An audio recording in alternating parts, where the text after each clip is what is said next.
In general, one of the big problems with basically just people's understanding or conception of diet in the first place is that there's this really clear distinction between healthy foods and unhealthy foods.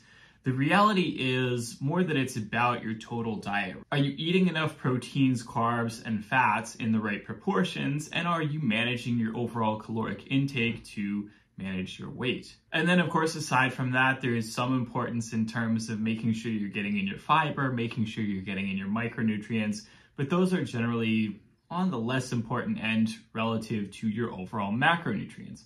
That's why we call those the macronutrients. They're the big stuff that you need the most of, whereas everything else is called the micronutrients because you don't need as much of them. And there's not necessarily a ton of added health benefit to necessarily super dosing on them. However, of course, the problem is that the understanding that, yes, you probably don't need to obsess about those micronutrients as much and so on, and you probably should be mostly worrying about your macronutrients, has led to a lot of bad diet takes, right? People who lean all the way in the other direction and are basically like, okay, I can just have all the worst quality, like junkiest food sources in the world, so long as I hit my macros, and that's going to be okay. And I want to point out that there have been really over the years quite a few, I guess you would say, like fitness personalities who kind of made a name for themselves off of basically just making, like, hey, like here, I can get so jacked while also eating junk. And one of the people who comes to mind most for this is Kali Muscle. He, basically for people who don't know, he's like a really old school OG YouTuber who I think nowadays he probably gets more attention on Instagram or TikTok or whatever.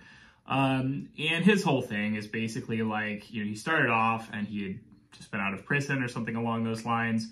And so he was trying to sort of sell it as if he had these sort of like secrets for bodybuilding, that he had discovered from, being in prison or whatever.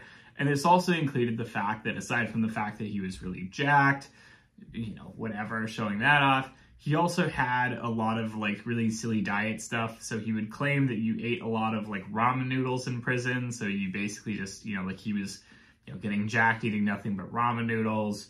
He had this silly thing that was basically called hyphy mud, which was basically like his idea of a pre-workout. So the idea was that you mix together like instant coffee and Coca-Cola and you would drink that, and that was like your pre-workout stimulant.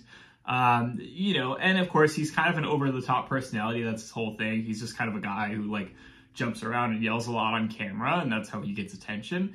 And so like this sort of stuff was really what sort of was his bread and butter in the beginning, was basically just having these slightly off-kilter dietary opinions, being super jacked, and being very loud. And then, of course, like if you paid attention to him over the years, you'll see that what's happened to him is that as he got older, he eventually started having health issues as a result of bodybuilding, as a result, probably in part due to his poor diet, and he started caring a lot more about his diet. Like nowadays, he's doing stuff where he's like, like I ate nothing but fruit for a week, or, like whatever. He's like leaning really hard in the other direction. Very performatively, of course, because that's what plays well for camera, where he's just kind of like, oh, like, look how healthy I eat, which is a very silly thing to do, but it is kind of the inevitable conclusion, I guess, right? Like you start off when you're young, you can get away with this sort of thing. Then as you get older, you start to be like, well, like now I have to pivot. I have to start caring more about my health.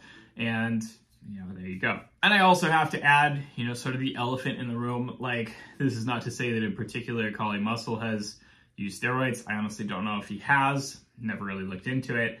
But there's also this sort of thing that I will say happens a lot, where there are people who are admittedly using steroids, admittedly using performance enhancing drugs, and they can get away with a lot more and still be super jacked. And that's not because, like the diet itself is like the genius thing. It's because the steroids are the good thing, right? And so in particular, Sam Sulek is a new guy who's recently come up. Sam Sulek's whole thing is that he does sort of like these very, I would say very old school sort of like bodybuilding vlogs, where he just does like really long, like deep dives into like his daily schedule, his training, his diet, and so on.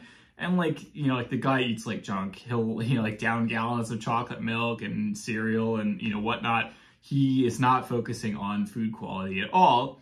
still looks amazing. And again, that's not because of the diet. That's, I would say, mostly probably because of the steroids. And of course, that's something that potentially you can get away with. Obviously, there are a lot of bodybuilders who die at a very young age, complications due to performance-enhancing drugs. Most recently, I think about Boston Lloyd, whose whole thing was that basically he was one of the first guys on the internet who was like super open about the fact that he was using steroids. And also he was taking literally everything under the sun. He was taking mega dosages. He did not care. He was just like, I'm going to do every single possible PED in existence and I'm going to talk about it online. And unfortunately, this ultimately led to him having, I believe, kidney issues at like 27 or something like that. And he ultimately passed away before the age of 30. Another one that recently has passed away that is probably someone that, you know, people have a lot more connection with is Joe Lindner, who was a really famous bodybuilder, you know, really great physique, had talked a little bit openly about how he had issues with his health as a result of the steroids and was pulling back a bit at times. And ultimately, he also had an early death. It's very unclear if the relation was as clear as it was with Boston Lloyd, who definitely passed away due to the PED usage, but another one who left us too soon. And so it's very common that you see these things about, you know, bodybuilders passing away young. To be clear, like, this stuff happens to other athletes as well. You know, it's not necessarily that, like, you know, young athletes never pass away.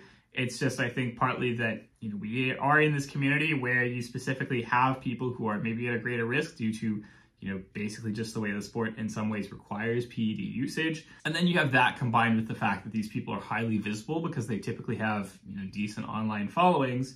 And the end result, of course, is that, yeah, you are going to see this over focus on, okay, people are passing away young in the bodybuilding community. But at the same time, you have a lot of people who, fortunately, you know, don't pass away. They start to encounter health issues as a result of their diet, as a result of PED usage, and so on. And then later on in life, they have to pull back. They have to say, okay, I was a little too reckless when I was younger. I need to be a little bit more cautious about my diet. I need to cut back on my PED usage, etc. And, you know, potentially work in, you know, like more cardio or more varied styles of training or what have you. And so I would say that this is sort of like the natural course of things. Like, yes, in the long run, you absolutely should be caring about your diet in terms of diet quality. Yes, there is something to it. You can't just eat junk food. You can't just rely on hitting your macros with just junk food and protein powder or whatever and hope that that's okay. It's ultimately not. There are other risks associated with eating certain kinds of foods, and that is something that you need to be cautious about. In general, eating a diet that is high in protein is not necessarily a health risk on its own unless you have pre-existing kidney issues. And so, you know, what I would say is that, like, most people doing what I would call like a natural bodybuilding approach, right? Like, you're not using steroids or PEDs. You're being reasonably careful about your diet, you know, hitting your macros, making sure you're also getting enough fiber in, making sure you're getting enough micronutrients in, making sure you don't have any nutrient deficiencies and you're not just eating junk food. That's going to be pretty healthy for most people, right? However, overdoing it, like using a lot of drugs, not managing your diet quality at all, and just thinking that it's all about the macros, yes, that can certainly cause issues. And so I do tend to recommend a healthy balance. Like, yes, you generally need to eat pretty healthy. That doesn't mean that you can't have junk food. That doesn't mean you can't have sweets and comfort foods periodically. That just is what it is. Having a little bit of junk food here and there won't kill you, and it'll probably make your life a lot happier and ultimately psychologically healthier at a bare minimum in the long run. But overdoing it certainly can become a problem. So that is all for this week's video. I hope you have enjoyed it. As always, don't hesitate to like, comment, subscribe, smash that notification bell. I will talk to you all next week. Have a good one.